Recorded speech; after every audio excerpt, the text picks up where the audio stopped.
Is it harder to hire people when you don't know what's going to happen in 6 months? It is harder to hire people, but you've got to look at the demographics as well. So we have growth in agriculture. We're hiring agronomists. We're hiring, more young kids just graduated from college, because agriculture is a sector that shows a little more resilience to, it's more secular growth than cyclical growth. So we're taking it sector by sector than that. So it does give a lot of companies pause.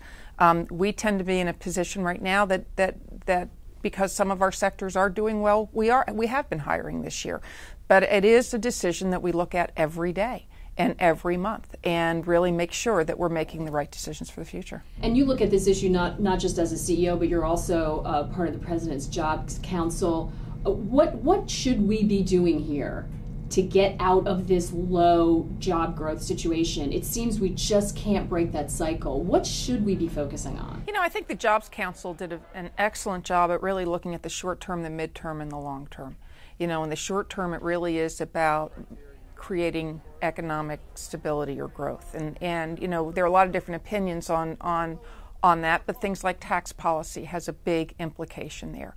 On the longer term, it comes down to innovation, education, issues like that. And I was working with Sheryl Sandberg from Facebook on education, and really looking at how do we get more kids into science, technology, engineering, and math. Looking to hire, right, which is where we are looking to hire and struggling in some cases to really be able to fill jobs today. But that's a long-term solution. We've got to get kids in middle school and high school interested in science and math in a way that shows them the opportunity, a career opportunity that's there, and keeps them interested in it through college and out into the workforce. The agricultural business, bioscience, has been such a big revenue driver for DuPont. And it's come against a backdrop where emerging markets have been really rising up, growing strongly. But we're in a situation now where there's so much uncertainty, and it seems like the global economy is slowing. Can agriculture continue to thrive, that business continue to post those kind of revenue gains in a slowing economy? If you look back at what happened in 2008 and 2009, agriculture did not have a global financial crisis. Farmers continued to plant, farmers continued to look at what science can do to help them yield, and whether it's with novel seeds or crop protection chemicals or different agronomic techniques, the industry keeps marching forward. Development that we're seeing in India, in China, in sub-Saharan Africa, and the progress we're making there is substantial. And so people have to eat, and grains are a very important base of that. And so continuing progress there, even with the uncertainty in the world, even with economic growth, is vastly different across different regions in the world.